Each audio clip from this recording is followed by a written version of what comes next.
দেখো, আজকের যে বিষয়গুলো আমি তোমাদের সাথে আলোচনা করব, তোমরা একটু ভাববে। আচ্ছা, গতকাল মহামান্য কলকাতা হাইকোর্ট থেকে যে শুনানি হলো এক্সপিরিয়েন্সের 10 মার্কস নিয়ে, যার আগামী হিয়ারিং ডেট পড়েছে 3রা ফেব্রুয়ারি। তো সেখানে গতকাল যে আপডেটটা এলো, যে শুনানিটা হলো, সেখানে অ্যাকচুয়ালি সেখানে কিছুই প্রোগ্রেস হলো না। কালকে এক্সপিরিয়েন্সের পক্ষে যারা ছিল, মানে যারা মামলাকারী এক্সপিরিয়েন্সের পক্ষে, এক্সপিরিয়েন্স মার্কসের পক্ষে, বেসিক্যালি তারাই কালকে সওয়াল করলেন। এবং এরপরে হয়তো এক্সপিরিয়েন্সের 10 মার্কস এগেনস্ট যারা আছেন তারা সওয়াল করবেন, বা তারা এর আগেও সওয়াল করেছেন, এবং তারপরে হয়তো একটা জাজমেন্ট আসতে পারে।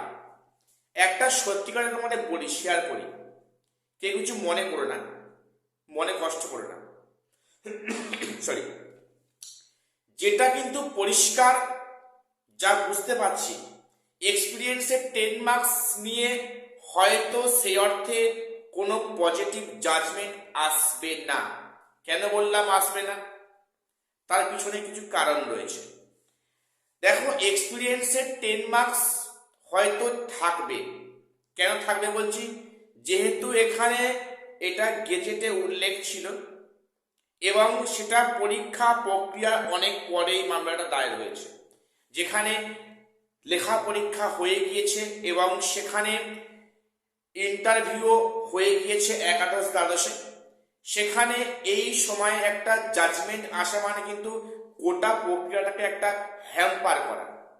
সেই অর্থে মনে হয় কলকাতা হাইকোর্ট কোনো পজিটিভলি কোনো জাজমেন্ট দেবে না। অর্থাৎ এক্সপিরিয়েন্সে মার্কস থাকবে, এবং সেটা থাকলে কখন যোগ হবে আগে না পরে সেটাও খুব সন্দিহান।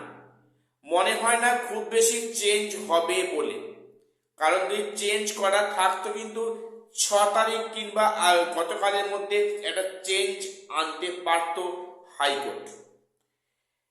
কারণ হাইকোর্টও জানে যে সামনে কয়েকদিন পর থেকে হয়তো নবম দশমের ভেরিফাই প্রক্রিয়া শুরু হবে, এবং আজকের হয়তো সেখানে একাদশ দ্বাদশে হয়তো ফাইনাল প্যানেল প্রকাশিত হবে। তো কাজেই সেখানে সেই অর্থে কোনো জাজমেন্ট আসেনি, মানে এটা একটা পরিষ্কার ইঙ্গিত যে হয়তো এক্সপিরিয়েন্সের 10 মার্কস নিয়ে সেই অর্থে কোনো কিছু চেঞ্জেস আসবে না।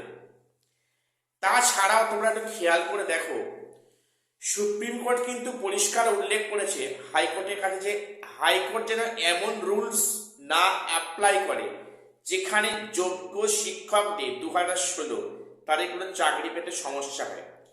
ঠিক এরকম একটা কিন্তু মানে অর্ডার কোর্ট দিয়েছিল।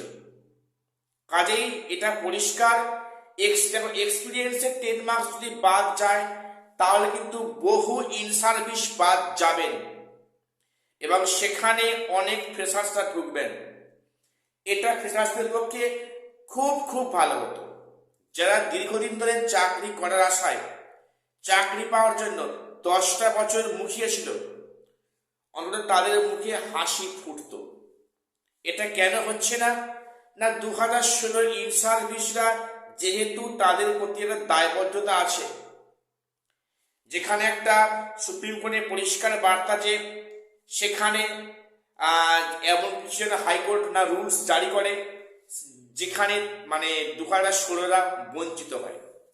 কাজে এখানে একটা স্পষ্ট ইঙ্গিত, এক্সপিরিয়েন্সের 10 মার্কস নিয়ে ফ্রেশারদের মুখে হয়তো হাসি ফুটবে না।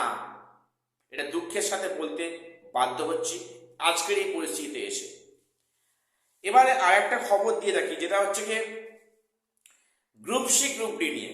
SSC group C group D exam কবে হতে পারে? দেখো, যেটা জানা যাচ্ছে যে কমিশন সূত্রে জানা যাচ্ছে, যেহেতু এখন একাদশ দ্বাদশ এবং 9-10 নিয়ে ব্যস্ত থাকবে, কাজেই SSC group C group D নিয়ে এখন খুব একটা বেশি ওনারা ভাবনা চিন্তা করছেন না। এবং যেটা শুনলাম যে ফেব্রুয়ারি মাসেও group C group D exam হওয়ার কোনো সম্ভাবনা নেই, এবং মার্চের ফার্স্ট উইকের দিকে বা সেকেন্ড উইকের দিকে হয়তো গ্রুপ সি গ্রুপ ডি পরীক্ষা হতে পারে এবং হবে, সম্ভাবনা কিন্তু আছে, কারণ ভোটের আগে পরীক্ষা পর্ব শেষ করবে কমিশন, এটা নিশ্চিত। অর্থাৎ মার্চের প্রথম দিকে কিন্তু গ্রুপ সি এবং গ্রুপ ডি এক্সাম হবে। তোমরা যারা প্রিপারেশন নিচ্ছ বাড়িতে, প্রিপারেশন জোর কদমে নাও, ঠিক আছে। তো এবারে যে বিষয়টা হলো যে এক্সপিরিয়েন্সের 10 মার্কস নিয়ে কোনো শেয়ার্থের জাজমেন্ট আসবে না, এটা কিন্তু পরিষ্কার ইঙ্গিত বোঝা যাচ্ছে। কাজেই এখানে ফ্রেশার্সদের সে অর্থে মুখে হাসি ফুটছে না, যেটা আমার ব্যক্তিগত মনে হচ্ছে।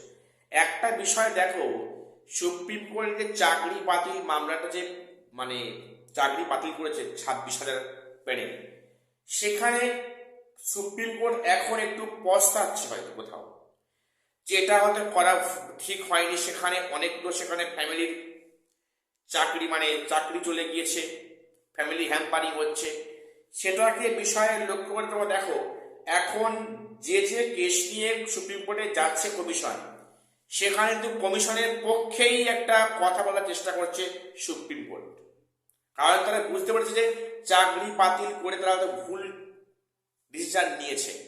কারণ এখন কোর্ট চাইছে সুপ্রিম কোর্ট যে কোনো প্রকারে যেন এই 26,000 শিক্ষকের যেন চাকরি প্রক্রিয়াটা তাড়াতাড়ি সম্পূর্ণ হয়ে যায়। কাজেই তারা কিন্তু নেক্সট কোনো ফার্দার কোনো মামলা নিচ্ছে না, বা সেখানে একটা ডিসমিস করে দেওয়ার একটা সিদ্ধান্ত নিচ্ছেন। আজ কিন্তু একাদশ দ্বাদশের ফাইনাল মেরিট লিস্ট আসবে, তেমনই সম্ভাবনা। যেমনটি গতকাল হাইকোর্টে কমিশনের আইনজীবী জানায় যে আজকালের মধ্যে, অর্থাৎ গতকাল এবং আজকের মধ্যে কিন্তু একাদশ দ্বাদশের ফাইনাল মেরিট লিস্ট প্রকাশিত হবে। তোমরা দেখবে সেখানে দুটো লিস্ট প্রকাশিত হয়েছে, একটা ওয়েটিং ক্যান্ডিডেট, একটা হচ্ছে কি মানে তোমার যেটা মেরিট লিস্ট ক্যান্ডিডেট।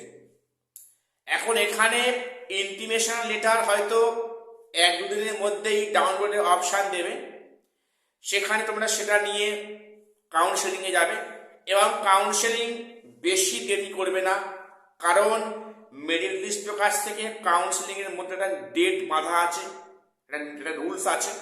কাজেই সম্ভবত 27শে জানুয়ারি থেকে কিন্তু একাদশ দ্বাদশের কাউন্সেলিং প্রক্রিয়া শুরু হবে, এবং কাউন্সেলিং প্রক্রিয়া শুরু হবে এবং তার পাশাপাশি কিন্তু নবম দশমের হয়তো ভেরিফাই প্রক্রিয়া শুরু হবে, কারণ নবম দশমে অনেক ক্যান্ডিডেট রয়েছে, সেখানে কিন্তু ভেরিফাই অনেক লেন্দি হবে। কাজেই হয়তো হয়তো ফেব্রুয়ারি হয়তো প্রথম থেকে এই ভেরিফাই প্রক্রিয়া শুরু হবে 9-10 ক্ষেত্রে, এবং তারপরে 9-10 ইন্টারভিউ আর নিয়োগ সম্ভবত 9-10 ভোটের আগে হওয়াটা খুব টাফ, খুব মুশকিল, হয়তো সম্ভব হবে না। তো তাহলে বিষয়টা হচ্ছে কি সে অর্থে কিন্তু কোর্টের মাধ্যমে কিছু চেঞ্জেস আসছে না। আমরা যেমনটা আশা করেছিলাম যে হয়তো এক্সপিরিয়েন্সের মার্কসের একটা পজিটিভ আপডেট আসবে, সে অর্থে আসার কোনো সম্ভাবনা দেখছি না, বা যদিও সেটা হাইকোর্ট একটা পজিটিভ জাজমেন্ট দেয়, তাহলে কিন্তু পরিষ্কার হিসাব যদি এটা কমিশনে এগেনস্টে যায়, তাহলে কমিশন পুনরায় সুপ্রিম কোর্টে যাবে এবং সেখানে একটা স্টে আদায় করে আনবে, এটা পরিষ্কার হিসাব। তো আজকে এটুকুই আমরা আপডেট দেওয়ার ছিল। সবাই চ্যানেলটাকে সাবস্ক্রাইব করে রাখবে এমন লেটেস্ট নিউজ সবার আগে পাওয়ার জন্য। আজ শেষ করছি, দেখা হচ্ছে পরে কোনো আপডেট নিয়ে।